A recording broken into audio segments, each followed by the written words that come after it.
Namaskar. I Shambhavi welcome you all to your channel Galactic Echoes. So let's start exploring the wisdom of Vedic astrology. So today we'll be doing the Leo rising in your Devon chart.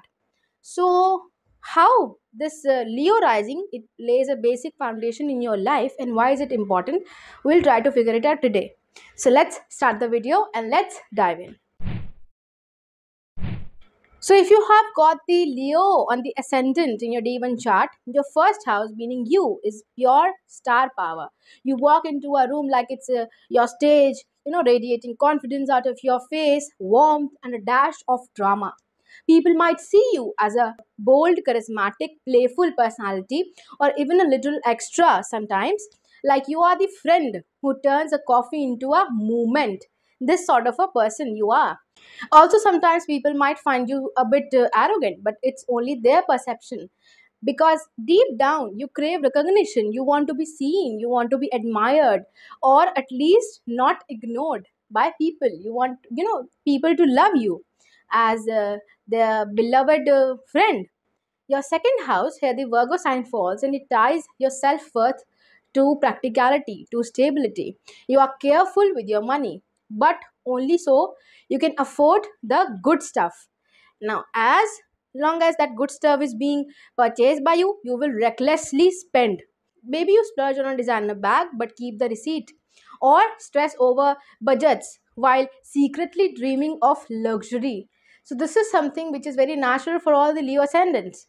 This is a very basic trait in their personality. The third house, where the Libra sign falls, and it makes your communication smooth and charming, balanced also. You are great at small talks, hate conflicts, and might mediate sibling spats like a diplomat. Your texts, they are full of emojis and exclamation points. Like you want to express that emotions, that Venus with your writing. The fourth house, here the Scorpio sign falls, and it means your home life is very much intense. You are private about your family matters, maybe hiding your childhood wounds or transforming your space into a moody sanctuary sort of a thing. Hosting is only for your inner circle, and you'll still need days to recharge afterward. So you don't want to open very much to the society or to the people who are very much close to you even, and yet you want them to surround you, because at the end of the day you will still remain a Leo ascendant. The fifth house, here the Sagittarius sign falls, and it turns creativity and romance into adventures for you. You are the person who plans spontaneous road trips for dates, this sort of a thing. Like it, there should be adventure. In love, you are very much optimistic, and in as a natural person also, but you might bold if things feel too routine. They are into a regular cycle. You don't want that. The sixth house, here the Capricorn sign falls, and it makes your daily work feel like a mission. You are ambitious and maybe a workaholic as well, but only if the job earns respect. You are very strict in your health routine, that I will eat spinach all the week, then I'll have a slice of pizza at the end of the week, maybe on Saturday and Sunday.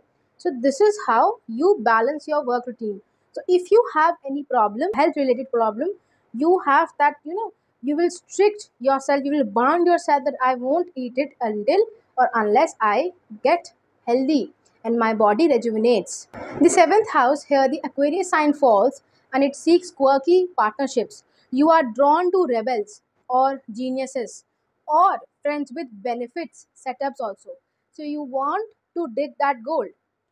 Commitment is sure for you only if it feels like a collaboration, not a cage. So you want a partnership where you put 50 rupees and the other person also put 50 rupees, even if it's a marriage setup. So you want to your partner to equally contribute, that I will contribute in some way and you should also contribute in some way.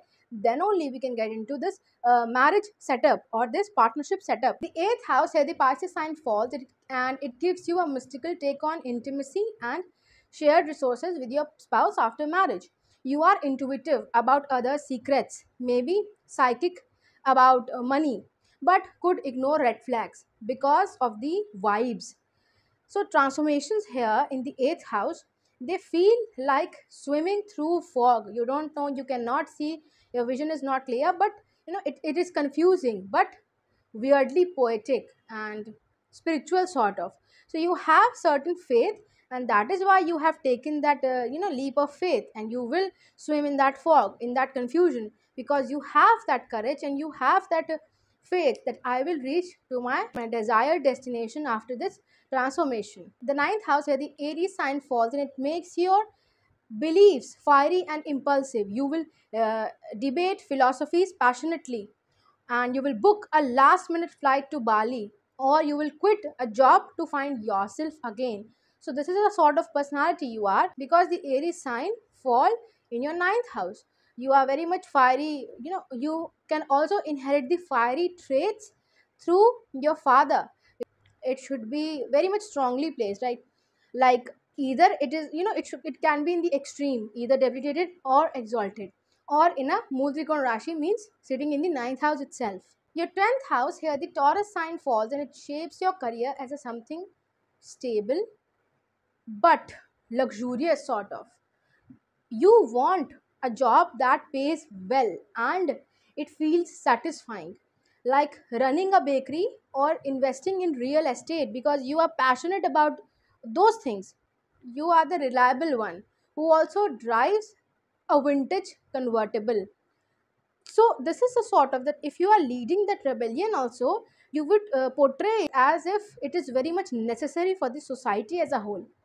This is something which you will see in your personality at your workplace also, that if you are moving that movement, you are giving the charge to that movement, you are putting that charge into that movement, you will try to make it feel like it is very important.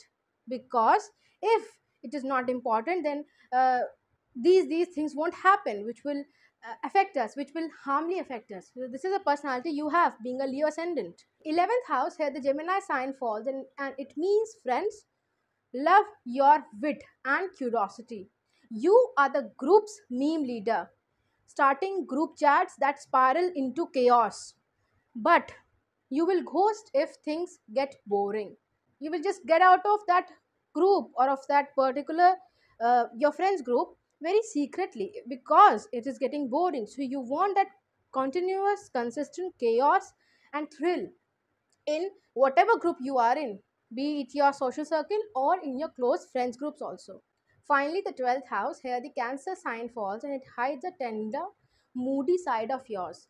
Your alone time is spent binge watching rom coms, or journaling with tea, or thinking about something, nurturing and caring. You have secrets, you have got a vault of emotions you will only share with your cat, or a person whom you feel that I can share anything with that person, that particular person, and that will only be a single person in your whole life. Anxiety might creep in as overthinking, but you will mask it with a joke, with a jovial nature. So you have that sort of thing, that if you are tensed up inside, you won't you will hide it with a, with a facade in your face, with a, with something, cracking continuous jokes, lighting up the mood of the gathering.